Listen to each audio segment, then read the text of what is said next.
Dr. Zee, where we share everyday stories with you, everyday women. Are you ready to hear heart-to-heart key issues that we all face, no matter where we are in the world? So grab your cup of tea and let's welcome your host, author, international speaker, reinvention strategist, and woman that's full of faith in God and mankind, Dr. Zena Arinzi.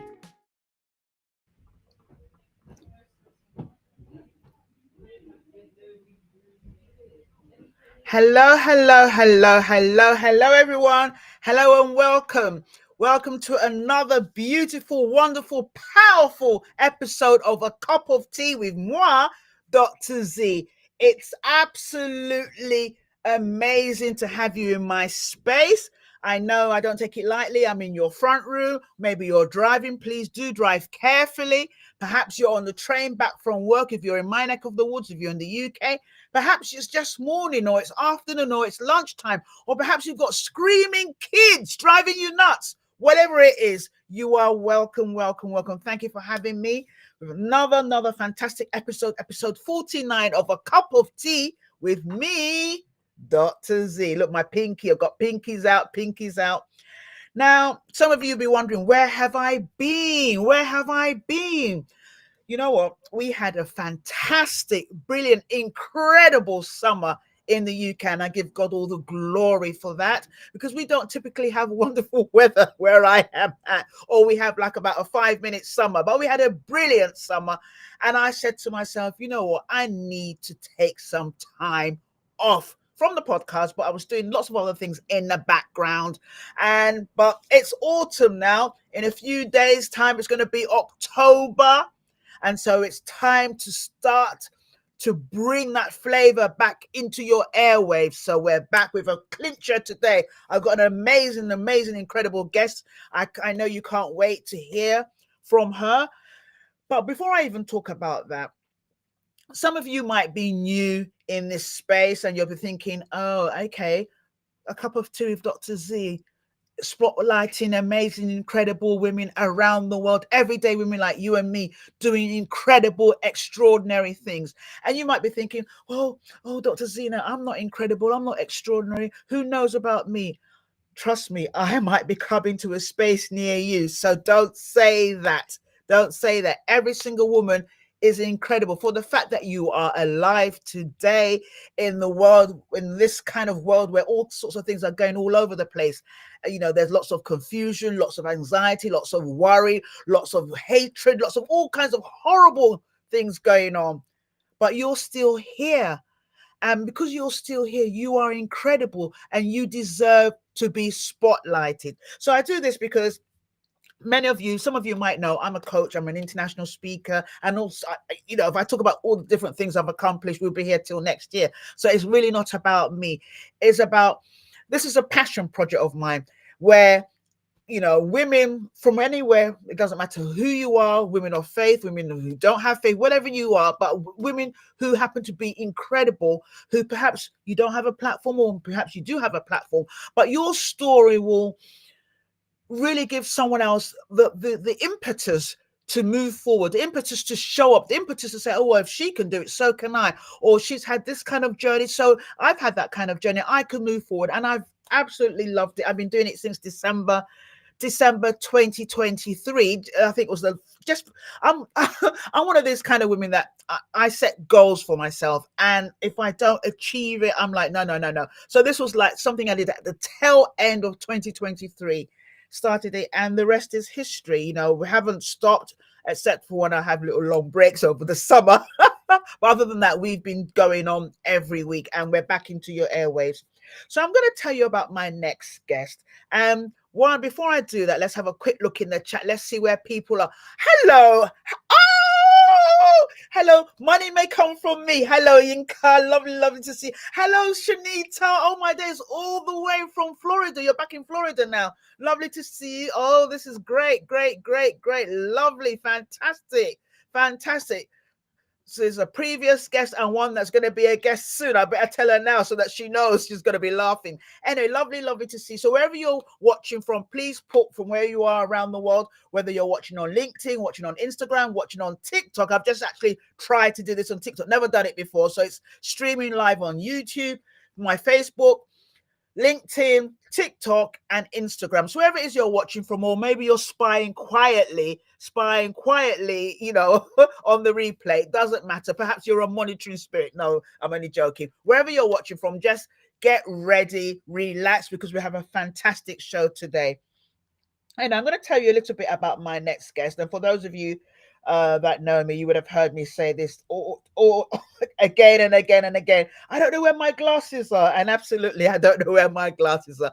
But I'm going to bring it up because I was looking at it earlier. I want to read an amazing bio from this fantastic guest. And I know she's quaking. She's thinking, oh my days, what have I let myself in for? But she's going to be amazing. She really is. And I have so much respect for her. Now, my next guest, and I'll tell you her name. Dun, dun, dun, dun, dun. Her name is dun, dun, dun, dun, dun. And she's a Christian copy editor, print on demand seller, and a merchandise strategist. You'll be thinking, what's that?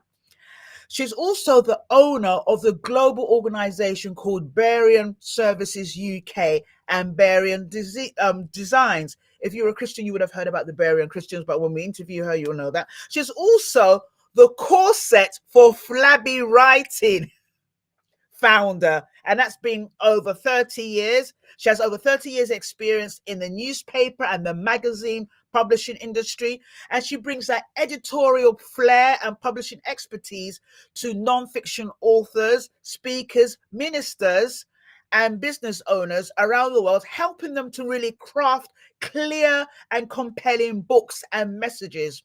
She's also the sub-editor of Keep the Faith magazine and works with independent publishers as well as individuals.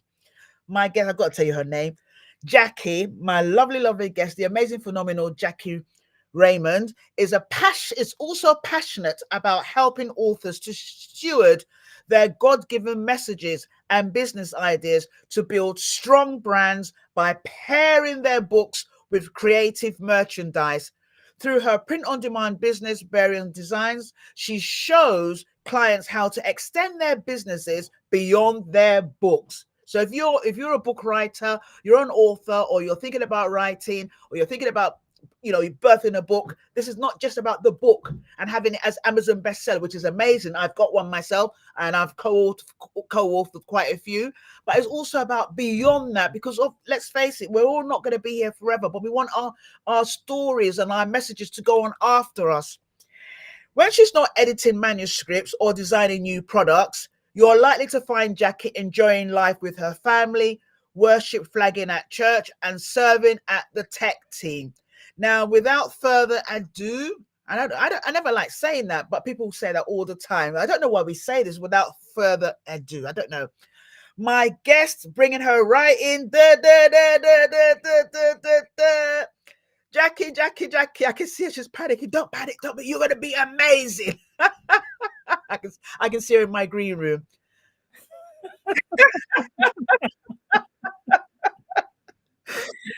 Oh, Dr. Z, you're so funny. Welcome. Hello, Shalina.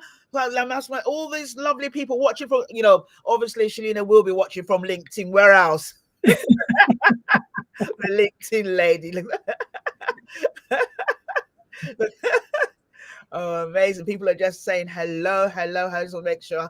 Right.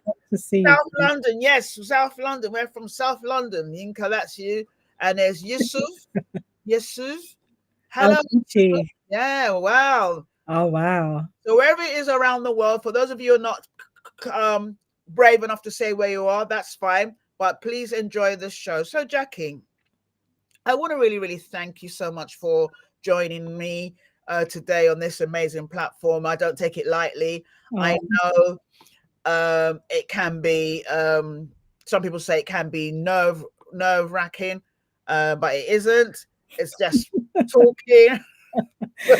That's what you say. What it says, just talking. I'm not going to ask you anything that's going to frighten you. And just so that you know, guests and people watching all over the world, I don't script this.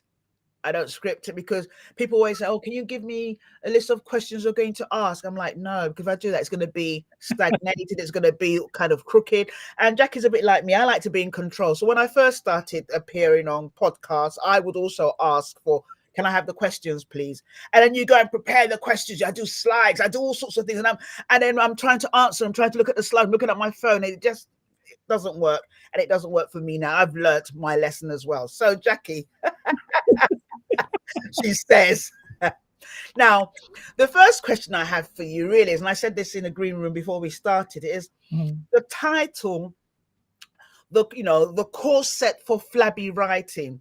I absolutely love that. Love it, love it, love it, love it, love it. So I want to ask you, with that such an iconic title, tell me about how it came about, and what does it really mean for authors that you work with? Okay, well, first of all, Dr. Zee, thank you for having me. It's a privilege to be here. The title, Corset for Flabby Writing, it came about a few years ago when I was asked by somebody to edit a book by a pastor. And it was a humongous book, loads of words. And when I was going through it, I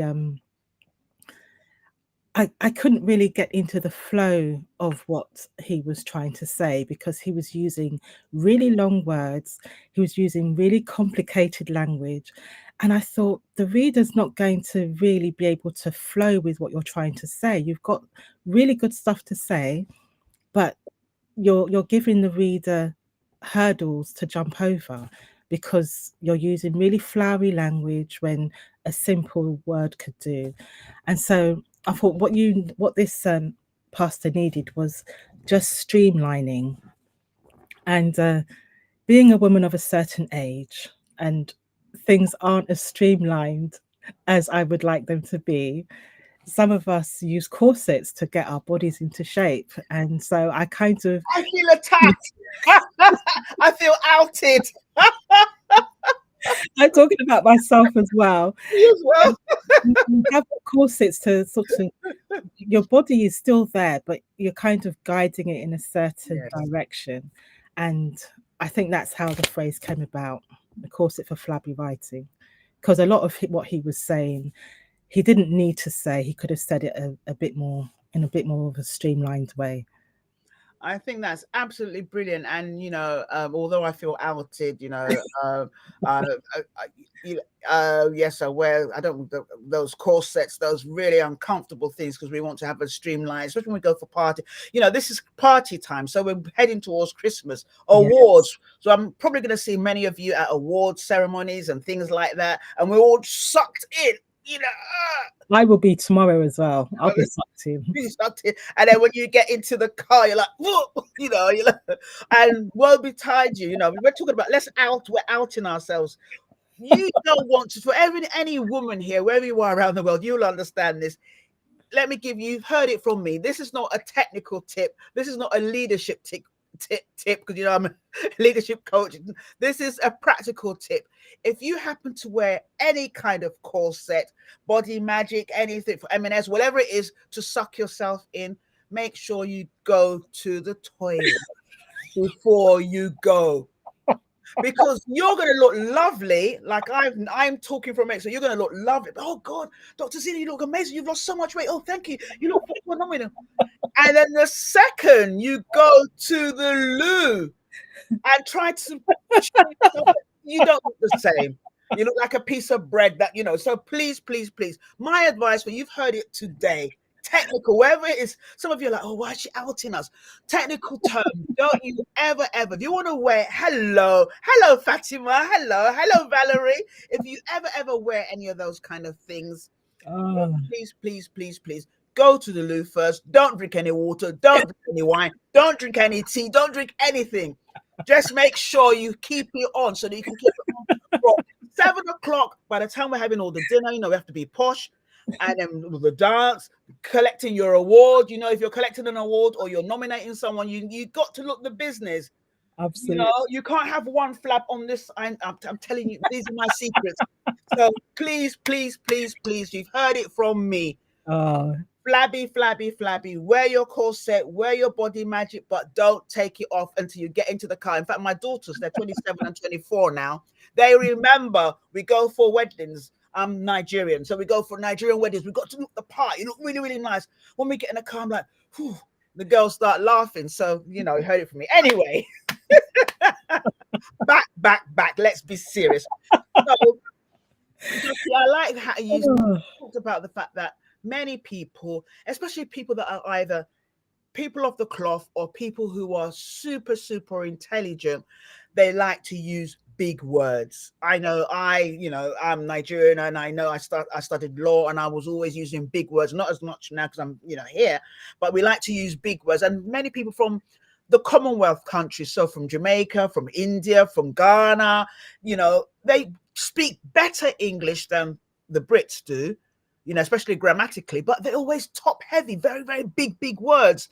Then pastors, oh my days, pastors, American pastors, British pastors, African pastors, doesn't matter where they're from, they're like big words.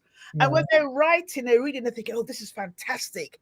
This is fantastic. But you've actually touched on a massive gap in the fact that many of us write the way that we think, and we forget about the audience. Yes. If the audience cannot understand, and it doesn't matter whether it's a book, whether it's copy, for those of us that write lots of social media posts, whatever it is, if the audience cannot understand, they're lost.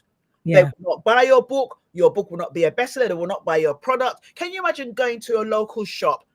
Okay, so let's use Target in America. You go to Target and they use big words. You're not buying anything. You go to M&S here in the UK, or you go to Harrods. You go to Harrods, you don't want to spend any money, but by the time you come out, you're buying all sorts of things and maxing up your card because it's in simple English and it goes straight to the heart. So I thank you so much for that, and I'm thinking, oh my days, I know when you edit my stuff, what you're going to be telling me. Get ready. I'm like, oh my days, I'm in for a kill. Anyway, thank you so much for that. And that really does make a lot of sense. And I know people are laughing at all the jokes in terms of flat, but it's true. If you can understand that and laugh at that, that will help you in terms of being concise in your messaging, even if it's, one-on-one conversation. You don't want you go to a networking event. So what do? It sounds really fantastic in your head, but if they're looking at you like this, they don't want your life story. No, right. Yeah. Right. So anyway, I'm gonna shut up now. So so you've spent over 3 decades. You don't look it. Oh, bless you. Over 3 decades. That's 10, 20, 30. I can just about count. Plus, not even just 3, over in publishing. Yeah. In publishing. What shifts would you say that you've seen over the years, especially in Christian publishing, for Christian leaders and other thought leaders that are from other faiths as well? Well, my experience is in newspaper publishing. So I haven't been involved in Christian publishing for that many years, but my background is in newspapers and magazine publishing. So I used to work for the publishing group that prints the Daily Mirror, the Sunday Mirror, the People, those kind of tabloid titles. And basically, when I first started, it was they'd just come out of hot metal and they were going into desktop publishing with ATEX systems. And by the time I'd finished at the company, it was all being done on Macs. So, and going straight direct to print sites. So it's changed a lot over the years. And I got into the Daily Mirror just as Robert Maxwell was there. Wow. He shook a lot of things up. Wow. A friend of the unions. Wow. He brought in a lot of change. But it's what Rupert Murdoch was doing over at Wapping as well. you have to move with the times or get left behind, really. Yes. And it's funny. It's funny you should say that. I mean, some of you might be listening from wherever you're listening around the world. Some of you might have heard of, the Rupert Murdochs of this world and the Robert Maxwells of this world, and other people, who are, movers and shakers in the world now. But the points really that I really like about what you've said is in terms of being able to move the times. Yes. Being able to move the times. I'm a woman in my 60s. I hate saying that, God, I'm a woman in my 60s. Oh, no. I'm a woman in my 40s. But I think it's really important that age is just a number. Absolutely. And that you are never too old or too young to dream a new dream. That's C.S. Lewis, or set another goal. Absolutely. So I would really encourage everyone listening to do that thing, whatever that might be. You might think, I don't have the money, I'm too old, I'm black, I'm pink, I'm yellow, I have one leg, I have two, and I'm not, we all have all sorts of things going on in our lives, all sorts of things, whatever it might be. I really want to use this to encourage you. If people like Robert Maxwell, people like Rupert Murdoch, even they're dead, but we're still talking about them, that they, during their time, they shook. Murdoch's still alive. Murdoch's still alive. Sorry, Murdoch's not. He's going to kill me. He's an Australian guy will come from us and send me a what do they call it?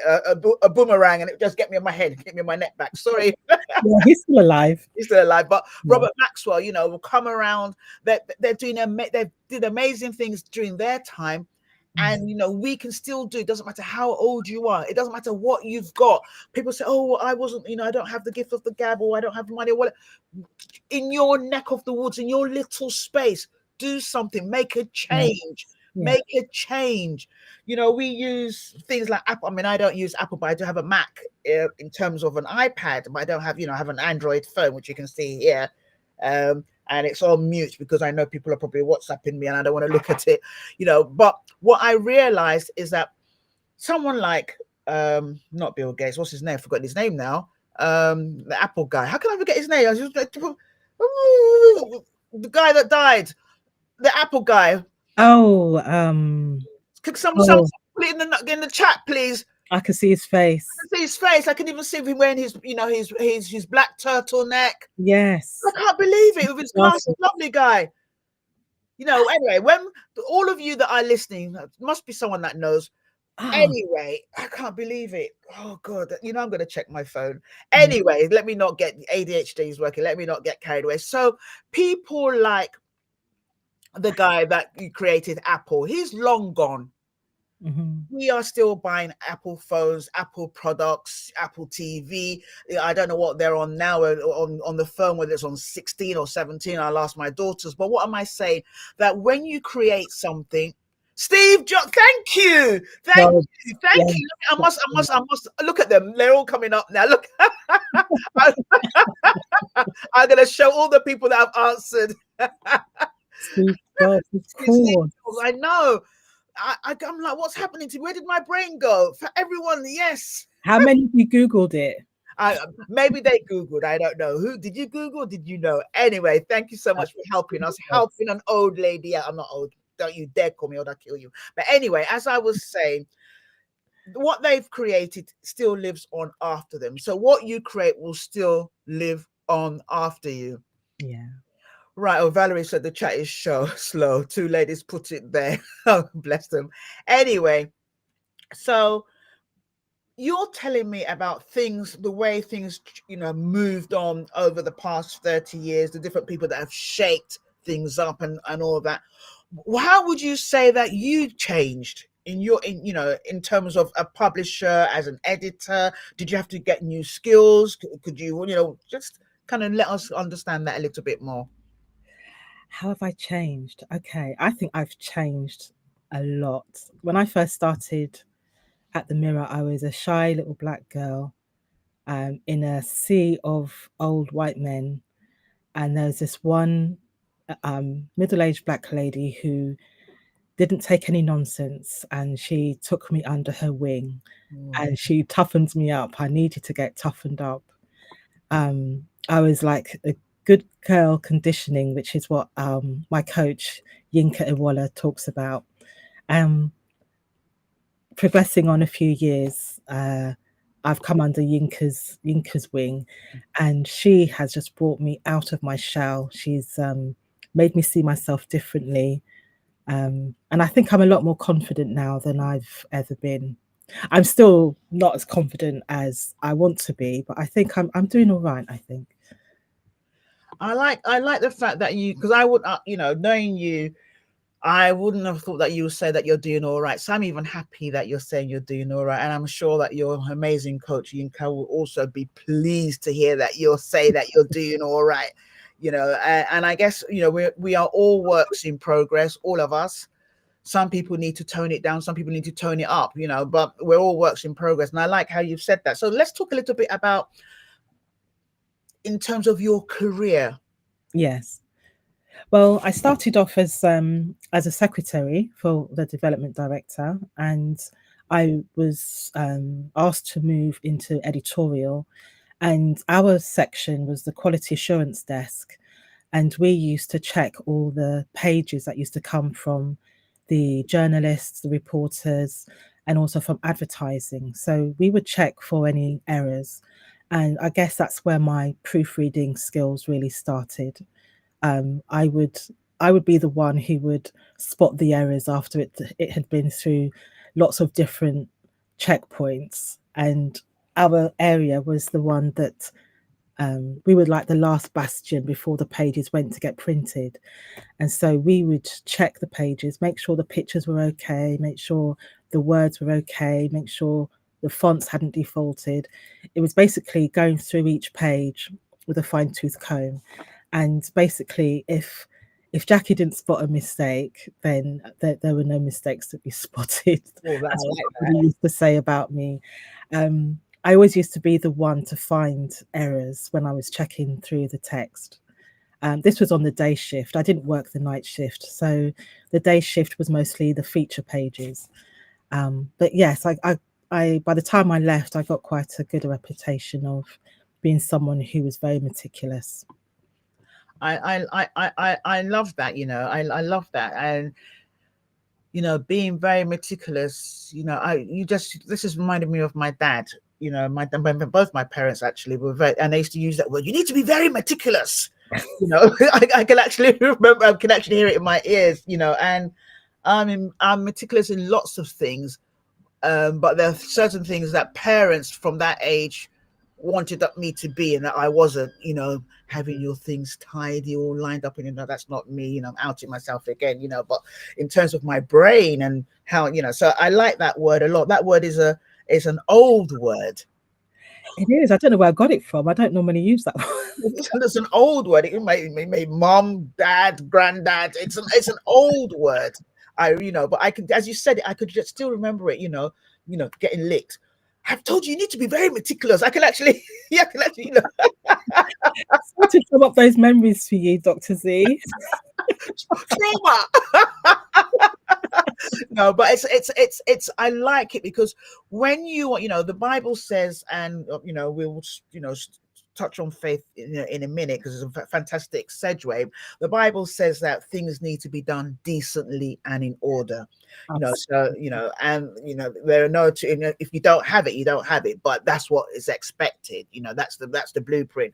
And so being known as someone that is very meticulous is fantastic. It really is.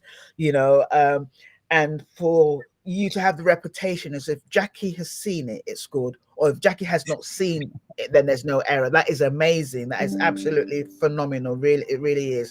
I like that. And although the word meticulous gives me different kinds of memories, I still like it. Yeah, I used to think it was a sort of negative thing because I would see mistakes everywhere.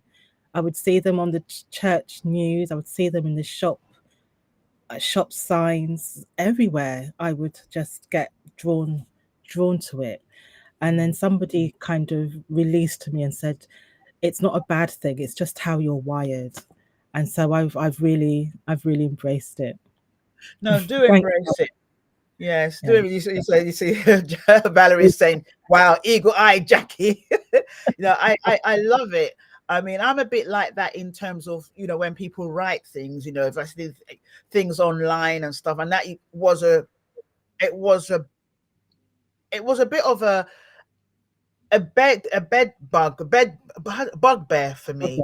Yeah, and so I remember I've been, in this space in terms of, being an entrepreneur and all that since 2011, and I remember I would see people writing copy, and I would see all sorts of mistakes. Once I say I can't even read it anymore, I stop. I don't even like reading copy anyway. I just go right to the end. If I'm gonna buy, I'm gonna buy, because I don't like. But for those that I do read, and I'm seeing all kinds of grammatical errors and all sorts of things, I'm like, what's the point? Or I'm reading a book and I'm like, how did this get past editing? Yeah. And I remember, years ago, someone was wrote a book, and she asked me to proofread. Now, it's a skill I have, but I don't do it, And so I proofread it, and I said, this is not ready to go, and I would do this, and she took offense. She was really upset with me. She said, well, no, but we've got dates. This is when it needs to be published. She's going to do her book launch by this. And I'm like, this, I mean, in my head, I was saying this book is rubbish, not the storyline, but how it was. Yeah. And I was really kind, and I said, look, it's not ready. You still need to change this. It still went. Oh, wow. Yeah, she still did it. People bought and all that. And then she did second edition and third edition of the book. But the point of the matter is, she's done it. And so, just back to something we talked about in the green room, and something I did, another show that I do, the Power 330 on Wednesdays, a leadership power boost. And the series is about perfection and procrastination. And so I've seen that it's good to be meticulous. I really think it is. And it's good if that's your skill, that's your skill.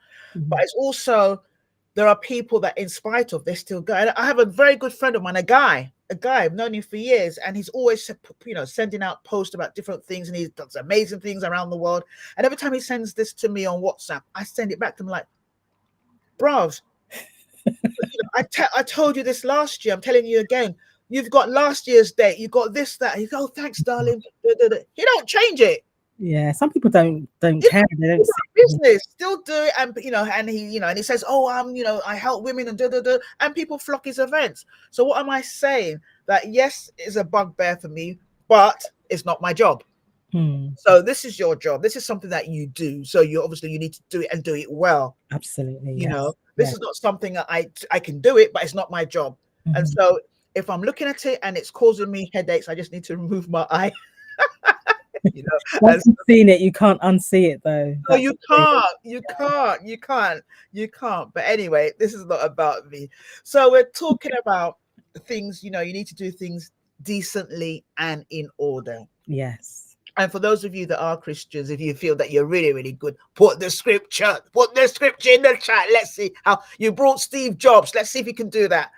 Anyway, so, the title of your business, the headings of your businesses are, Berean, Berean. And obviously, the Bible, we've got the Berean Christians, I think it's in Acts where it said that they went to see whether what they were taught was true. Yes. So you don't just take things hood, line and sinker, man of God, woman of God tells you, and you're like, they tell you, go and eat grass, you go and eat grass, you go and do this, go empty your purse, whatever it is that, we get to hear, in Christian land, So I want to know what your thinking pattern, because I think it's a fantastic name, and I know lots of people will be asking you, what does it mean? But those that do know will know what it means, but would want to know how to kind of link it to how you've linked it to your business, not just your publishing business, but your Merck business in terms of print on demand. Yeah. Well, Berean, like you say, it's taken from the book of Acts, chapter 17, and it's where Paul is going around evangelizing, and he comes to an area called Berea, and it says that the people in Berea were more noble and more honorable than the other Christians, and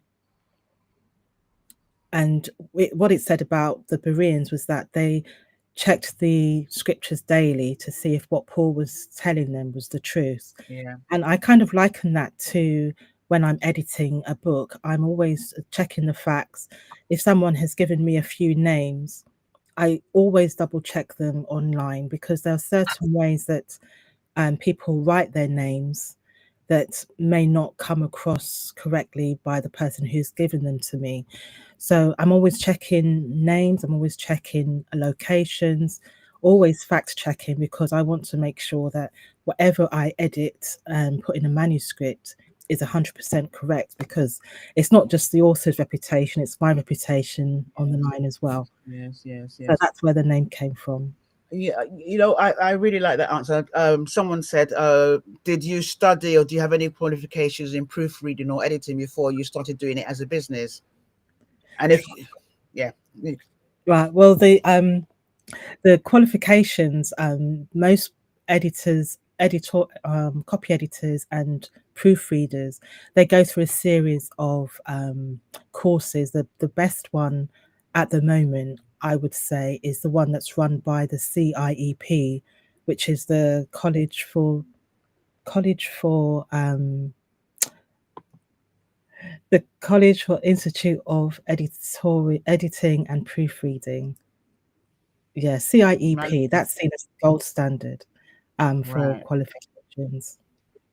I think that's a good question, actually. Thank you, Valerie, for asking that question. I like that question a lot. And, I don't know what always happens to me. It happens to me in everything I do, when I'm coaching, whether I'm on stage speaking, whether I'm doing this. When people speak, it reminds me of something else. I remember, I'm going to share this with her. My first book, or my second book, my editor was a lovely lady called Danny. That she just got. I think I just saw it on Facebook. She just got married. Actually, I haven't sent her a message. Danny Bletchner. Yeah, yes. Danny. Yes. And oh my days, I was for her business, Conscious Dreams. I think I was her first client in the way that she did it, when she changed. And I was a nightmare. I was a nightmare. I can actually remember. As you were talking about the process. I remembered I was a nightmare, because I wrote this book, and it's an amazing book. I mean, I don't know if it's around here somewhere. Reinvent You: How to Move from We to Me After Divorce. If I find it before the end of the show, I'll show it up here. But what was amazing, a lovely, lovely book. The journey. I wrote this book, and she was editing, and she would say, "Oh no, you can't use this." And where did I? And I was, I had stuff that I took from Google, and I said, "Oh," and I said, "Where did you get that?" I said, "I got it from Google." She said, "But you need to reference it." I said, "But everyone's going to know it's from Google." "I don't know where I got it from." She said, "No."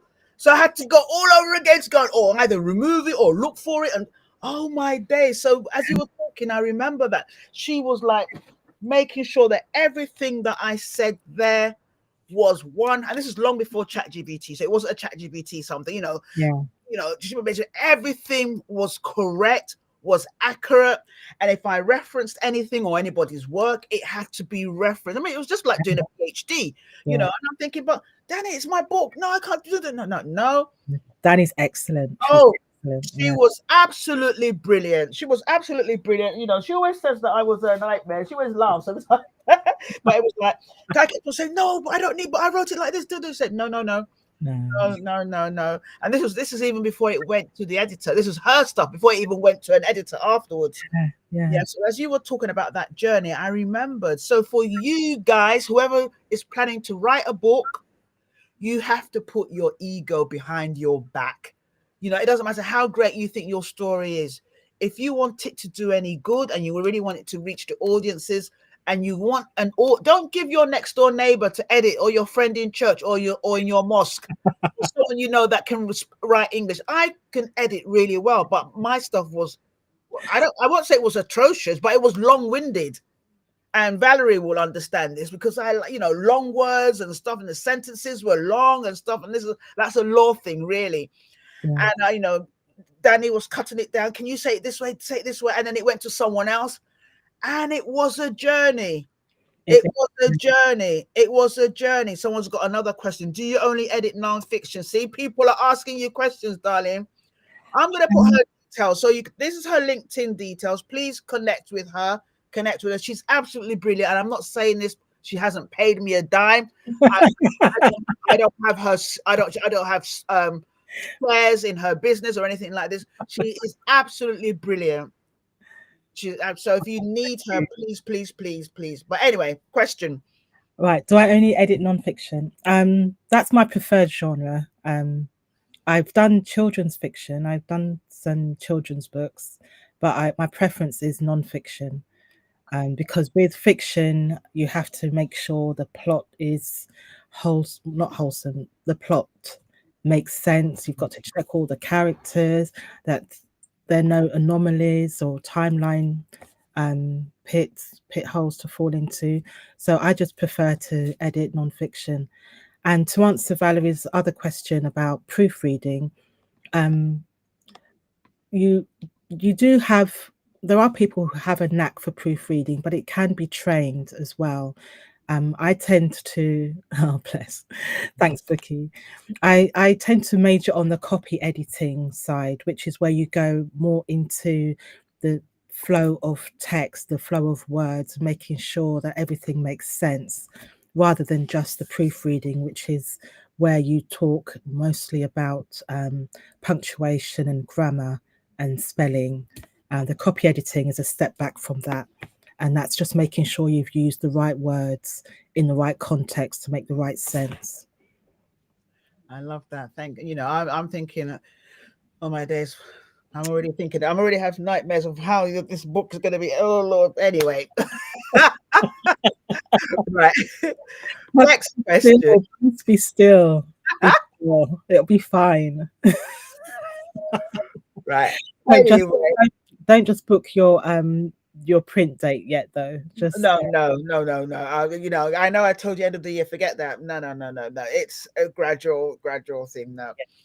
Anyway, so your passion. You've already kind of touched on it in terms of you want to make sure there's a proper flow, everything's done decently and in order. You want to make sure that you not only protect your reputation, but protect the author's reputation, because what we don't want is for an author to be, a one-hit wonder. And we know there are loads of authors that write one book or they churn out books. Oh, I've written 15 books, 100 books. And you look at the books, I've seen them. In fact, let me just keep it like that. Stop making me laugh. And this is a lot. I don't know how it is in other faiths. I've got friends, that are, I've got lots of Muslim friends. I don't know how it is in there, but in the Christian faith, we have every other person is a book writer, is an author, and I'll just leave it at that. But what you don't want to be a one-hit wonder. Number two, even if you are someone that is able to amplify, that's the wrong word, propagate your book. So it's like a factory. You got your own self-publishing organization and you're bringing out books every night, every nook and corner. Mm-hmm. If you're just selling the books to people in your local church, but it's not going anywhere else, no, that's not what it's about. God has given us talents to be able to, some of us have 1, 3, 5. We know the parable of the talents for those of you that are people of faith. And this isn't a Christian show, so I don't want to kind of exclude other people. But if you do know that, you've been given different talents, you need to be able to multiply that talent. Yes. Your book doesn't need to stop in your local church. My local church is New Wine Church. It doesn't need to stop there. Or maybe you go to New Testament church, or you go to, whatever, Potter's Bar, whatever church you go to. It doesn't need to stop there. Or New Covenant Church, it doesn't need to stop there. Or the redeemed. If I don't talk about the redeemed, my redeemed friends will say, what about us? The redeemed. Or for me, because I'm an NSPDN as well, you don't want it to be, streams of joy, and all that. Whatever it is, you want it to go much, much further. Absolutely. Much further. So it needs to be done properly. Yes. So the reason why I'm just setting up the question for you so I can know. You want a cup of tea? I forgot to offer you. It's all right. I've got one. Thank you. You have one. All right. Okay. I'm pouring one for myself. Right? And so the question I have for you is, why is this calling so personal to you? Because I when you were speaking earlier on, I could see the passion, making sure that it's done properly, the fact that you're very meticulous and all those other things. Why is it so personal to you? Because I can see it's a personal mission. Well, I know things have changed now, but when I was growing up, if you were doing anything in the church, there was almost like a slapdash attitude, and people would say, "Oh, people see my heart." they would almost use it as an excuse. The Lord knows my heart, Yes. and they'll use it as an excuse not to do it something properly, and that used to really really get on my nerves. You see, Shalina. Oh. So we're all gonna block her, darling. I'm even gonna remove her from my WhatsApp. Trust me. No, I've developed grace. I have a lot of grace now. But it used to really annoy me that people weren't doing the best for the Lord. You know, they're almost bringing the Lord's name into disrepute by putting out shoddy stuff, and that really got me. So I used to say to the guys at church years and years ago that I would let me proofread everything. I'll proofread it for you so that you're not exposing any weakness of the church. And I think that has kind of really stayed with me. That I know lots of people like to say, "Oh, done is better than perfect," and in many instances it is. I know it's important to get things out there, but when you're doing something for the Lord, I think it needs to be done properly, and it's got to be done with an excellent spirit. And the Bible says that about Daniel, doesn't it? He was a man with an excellent spirit, and he did things the right way. And I just think that's the least we can do. If God has given us a talent, make use of the talent, and don't just take it for granted. You know, I absolutely. You know, I think done is better than. Done is better. Yeah, I forgot that. I've even used it yesterday. Done is better than perfect, or whatever. And also this thing about the concept of grace. You know, it gets over. I don't want to use the word over bastardized. You know, we use it, we stretch it. So I agree that sometimes we keep ourselves bound in making things to, you know, want things to be perfect. I get that. Mhm. I'm like that. I didn't even realize, you know, just recently that I was like that. I do digital marketing and doing really well in it, but I was kind of, you know, bound and wanting things to be perfect because it was an area that I wasn't as good at, or it was unfamiliar with all the other things. I was really, you know, and I could have done things faster, but I was waiting for it to be perfect. Mhm. Whereas there are other people who I started the journey with, and they were, and then suddenly, you know, God was like, you know what, I've put you here, just get it done, just get it. So I get that. There's a time and place. There's a time and place, but also we represent ourselves, or we represent the Lord, whoever it is that you represent. You want to come correct. You want to come correct, like the young people say. You know, you don't want to. For those of us at church on a Sunday, you know, you want to, you know, put your makeup on. For those that wear makeup, lashes like me, and do, you know, you want to come correct. Even if your hair is not good, you make sure you got your, you know, you got your gummy gel. You know, put everything in. So everything, you want to look good. Yes. And if you want to look good for yourself, you want to make sure that the things that you present out there look good. Not just look good, but are of high quality. Yes. If you go to M&S, if the food is rubbish, you know, they even, you get something in a newspaper, this shop is calling back, you know, hummus or chips or meat or something, because it wasn't of the quality that represents them. And that's the same that we need to do as authors or whatever it is that we are, to make sure we do the best. I really like that explanation. You know, I'm going to remember that. You know, I'm going to remember. I like that a lot. Really, You need to remember that books stay long after you've gone. So if you're leaving a book riddled with mistakes, people who are reading it long after you've gone, they're not going to have a good impression of you, really. No, they're not. They're not. What else is wrong? This is my book that I did with Danny, and Wow. Yes, and this is one I said I was going to do another edition. I was going to change. Remember we were talking about it, yeah. So this is it, and it was a bestseller and all that. But for it to be like this, I know it was like pulling teeth. Because for me, it was already excellent. I thought it was already. Oh, you said I've just looked at this. This is plagiarism. You didn't reference it. I'm like, but everyone knows. They can tell that this is from the internet. You know, you need to put the date or not. No, you get it. I'm like, you know. So it was a fantastic journey, but it was a painful journey. But I learned a lot. So as you're talking now, I can hear that. You know, Jackie asked quickly, do you do speed reading? No, I don't. And when I'm proofreading, I don't do speed reading. No, because I know I will miss things.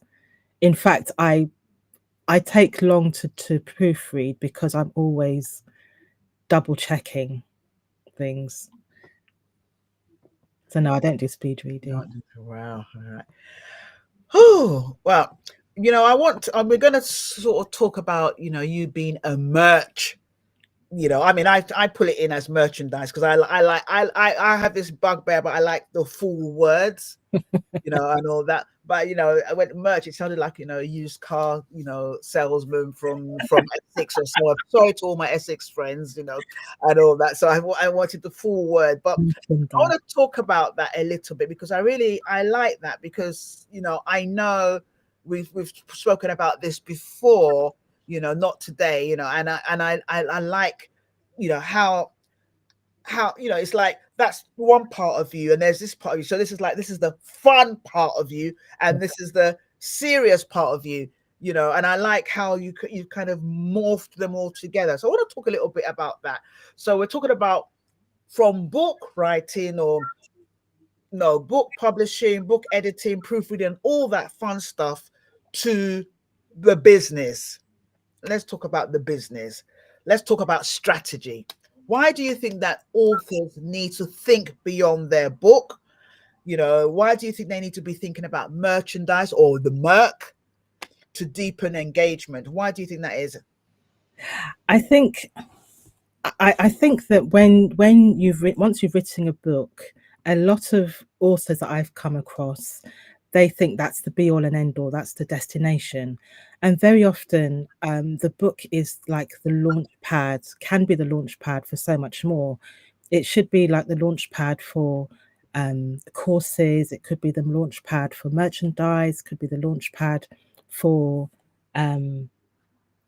ebooks, courses, all kinds of things. And it's not just the finishing point. So I think it's important that authors think beyond the book and start to build up a brand. It depends what your motivation is for writing the book. If you're a Christian author and the Lord's given you a message, he may want you to start a ministry on the back of that book. But you need to be thinking about that before you finish writing the book, so you can have like a smooth process. I think that's important, that it's not just a book, that see the book as your one talent and see the 2 talents, the 5 talents as developments that come from the book. I mean, there are some business owners who have an established business already and they will want to publish a book to back up that business or to open up more doors for them. That's slightly different. I'm talking about those who are new to writing, new to business. They shouldn't just see the book as the final point, the final destination. Like I said, and the Holy Spirit just had, the Holy Spirit is just a joker. It always does this to me. The brand is reinvent you. Yes. But for me, it happened I wasn't thinking about it. I didn't know. I mean, I didn't. What I know now is, I listened to you, and I know now, over the years. But I literally stumbled into the brand. So I wrote this book. I think I wrote this book in 2018. It was an Amazon bestseller, and it's time to republish. The laws have changed in certain things in terms of divorce and such. And that was my route to market. I was, a divorce recovery coach. I was doing lots of things on Facebook. I was talking so I've been talking all my life, even in primary school. You just get told off to chat too much, So, and what was phenomenal when I used to do Facebook lives then, I don't do them anymore actually, and it was a different Facebook account, but I used to do them a lot, quite prolifically. People would say, "Hi, Zena." I wasn't even Dr. Zena, I was Zena. "Hi, Zena, I don't know you. I see you on my feed all the time. I'm not divorced, but I need to work with you." Wow. And so it opened up. And what was, I've probably told this story before several times, but I won't, for brevity's sake. But my coach at the time, Dr. Joanna Martin was telling me, "Oh, Zena, you need to be speaking to people just like you." Now I was like, "She's not a Christian. What do you know?" I was had all these hang-ups about divorce and stuff like that. I had all sorts of things going on, and she said to me in 2012 that if you're that good and you are that good, that don't worry other things. I thought I was going to be typecast like Grant Mitchell or EastEnders and stuff like that, Anyway, fast forward with the book launch and everything, and I started what we call the Reinvent You experience, not the way it is now.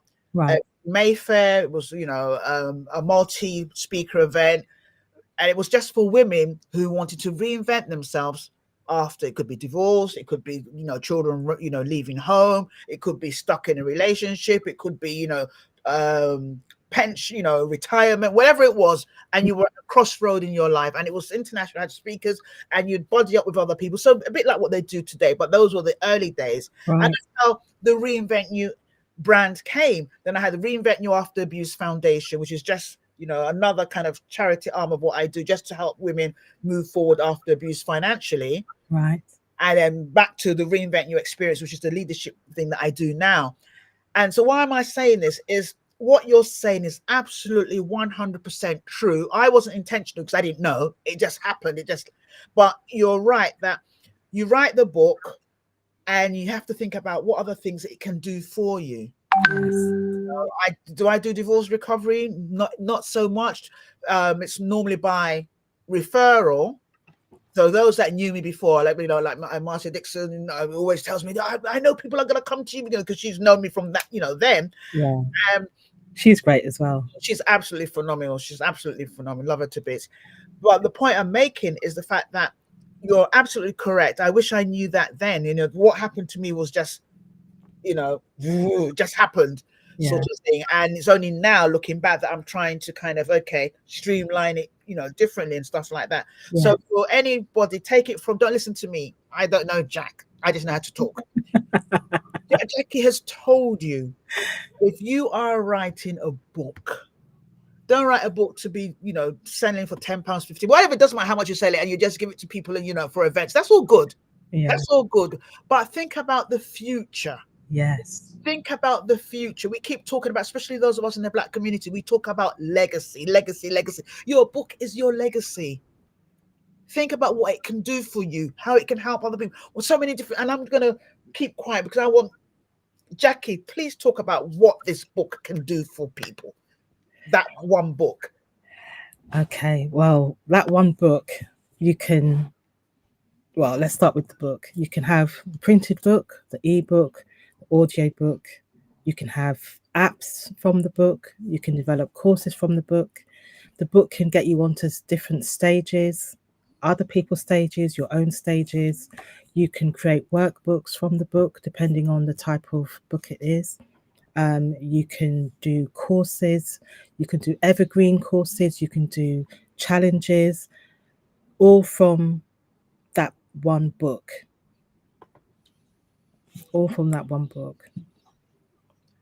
You can create merchandise from the book. If it's a children's book, you can create characters, merchandise based on the characters.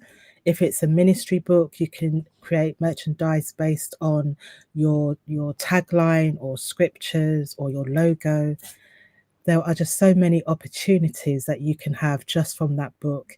And it's such a shame that people just write the book, publish the book, and then try to sell the book after they've finished publishing it. If you put yourself in the hands of a really good book coach, like Tanya Coley and Danny Bleckner are the two names that come to mind. They will take you from the manuscript right through to publishing, right through to marketing, distribution. There's so many people that can come alongside you to help you get your book out into the world, and you don't need to just stop at the book. Even as you were speaking here, and thank you so much, even though I know some of this, it's like a refresher, because some of the things you've talked about, I've completely forgot. Okay. So obviously, when I'm watching the replay myself on YouTube, like some of you are going to watch, I'm going to listen to that part particularly because there's so many things you can do. Now I know about the workbooks and everything, but I've never thought about the app. There's so many things. I hope you guys are writing notes, and if you're listening, please do listen to the replay, but more importantly, please contact Jackie, and I'll put her details. Contact her. I think I need to bring her back because I did promise her that we'll be an hour tops, and I can see we're just going over the hour. Oh wow. Yes. It's so quick, isn't it? Gosh. I can see you're relaxing to continue it. So I want to bring you back, but what I'm going to do, we'll talk about that offline. So I don't want to put you on the spot because I know it was like, oh, am I sure I can do this? But you're here now. So, but I want to wrap up because I really like, oh man, I don't even know how to stop this. There's so many, you're so loaded. You're absolutely loaded. Shanita, and she's in America. I need to connect her with you. She's writing a book that will lead people into membership, and of course that will continue helping them. And I will also start speaking that will lead people to the book. Amen. Yeah. Amen. You can develop your own ecosystem. Yes, absolutely. I need to start reading this book again. Okay, so there's loads of things, but I need to wrap up, and I don't want to wrap up, but I want to talk about your print on demand because it'll be really, we'll be missing a trick if we don't talk about that. Because I did sort of allude to the fact that you got the serious part of her. She's very, very serious, really. She's serious. I mean, I am serious. You might not believe me. I am serious, but she's very, very serious. But she has a fun side, and you really need to go to that website to see that. So let's talk a little bit about the Barian designs, print on demand. Tell us a little bit about that. What's your vision behind using print on demand, or POD as we call it, as a faith-led businesswoman? Tell us a little bit about that so we can wrap up. And I know they've got questions, and oh my days. Okay. Well, I got into print on demand, and my husband and I used to sell mugs that I designed. We used to sell it at our church to raise funds for money for the building fund. And people used to come up to me, they'd look at the designs and they'd say, oh, this is great, but do you have it on a t-shirt? And we didn't have it on a t-shirt. So I started to do research and came across this business concept called print on demand. And I came across this company called Zazzle, a platform called Zazzle. And people always say, Zazzle, what's that? It's a print on demand platform where designers can upload their designs and put them onto different products. So you can have the mugs, the bookmarks, the notebooks, plus you can have t-shirts, tote bags, the normal merchandise things. But what's really great with Zazzle is you don't need to handle any of the inventory. You don't need to hold stock. You don't need to deal with customer queries. You just upload your designs and put it onto different products. And Zazzle do about over 2,000 different types of products that you can have your designs on. Wow. So one of the services that I'm offering is for book merch and for small ministries, like for example, if you have a walking group, for example, and you want all your ladies to wear the same kind of sweatshirts or hoodies or water bottles, bags, socks, that kind of thing, to have your branding on those products, it fosters a sense of greater community amongst the group. And it's just a way that you can extend the experience of your reader. If you're doing book merch, it's a great way of extending the relationship with your reader until you bring out your second book. Yes, and it's I can talk about Zazzle for ages. I'm gonna stop there. I designed for the Christian niche. I've got lots of Christian designs. I also designed for the Black culture niche, and also for the health awareness niche. Oh, but there are lots of other things that I do. But those are the three main areas I design for. Please, guys, please. This is someone that you don't want her to escape from your area. Someone's just asked, do you have a course on writing? No. But maybe she needs to think about it. Yes, okay. Oh, Well, no, but I am bringing out some resources to help people with their self-editing, and explaining the different types of editing. And one of the problems that the clients have is creating time to write their books. And so I have got a resource that helps people to create time in their day. But I don't have anything to hand just yet. But watch this space. I will be bringing lots of resources out to help authors write. What I suggest you guys do, those of you that are listening right now, or those that are listening on the replay, is that it will be a travesty to yourself if you don't connect with this woman. She's an absolutely generous soul. She's amazing. She's really good at what she does. I literally had a conversation with her. I think it was probably May. It was just a quick conversation, and 3 hours later, I was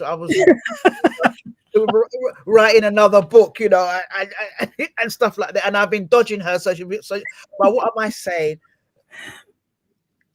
When people are good, we need to really, really love our own, invest in our own, work with our own, and the rest is history. So I really want to thank you, Jackie. Thank you so much. Thank you so much. I don't know how to end such a show like today, and this is a fantastic welcome back into autumn, because like I said, I've been away on the summer frolicking. So I'm back. So we will bring you back. We need to bring you back. We need to talk about the editing process, and you've touched on that a little bit. We need to talk about branding for believers and many other things. But any final wisdom before we finish? I would say, if you're a Christian author and God has given you a message, don't sit on it. Make sure you write the book, get the book from your head, from your prayer closet onto the page. Get help around you. There are people who will support you. I'm happy to have a discussion with anybody who wants to find out more about the editing process. There are people who are waiting to hear and read your book. And you need to focus not on yourself and not on any limitations you may place on yourself, but focus on the breakthrough that your reader is going to get once they read your book, and make that be your motivating why. I like that. I like that. Focus on the breakthrough that you want your reader to get, and that should be your motivating why. Yeah, I like that. Look, someone's just snuck in a question here. Let's see. Can I just say, bring her back. Let's say bring her back. Thanks, Valerie. Can I just say, if you go to the website, if you do a /links, that will take you to my Linktree equivalent. So you'll get a summary of all the things that I do. I think I have that somewhere. Let's see where it is. I do have that somewhere, because I think, we want to make sure that people basically suck you dry. This was say in church, when we have visiting pastors, they tell us to go. So here, if you look here, you'll see on screen now. Yes. Visit her links, and you see all the amazing, incredible ways in which you could either work with her and she can help you. Please screenshot it, copy it. If you're on YouTube, you can sit and watch the YouTube again and just kind of pause it there and screenshot it. But Jackie, it's been absolutely amazing. You're a great host. Oh, thank you. Great. Thank you. Oh, thank you, Jackie. Great interview. Oh, bless. Oh, thank you. Thank you so much. Thank you so much. Thanks, Bookie. Guys, good things have to come to an end. I'm so sorry. Thanks for listening to A Cup of Tea with Dr. Z, your reinvention queen. We hope you've been motivated and inspired to go out there and conquer any obstacles and issues you may face. You can find Dr. Zena on all social platforms. Until next time, remember, you're not alone.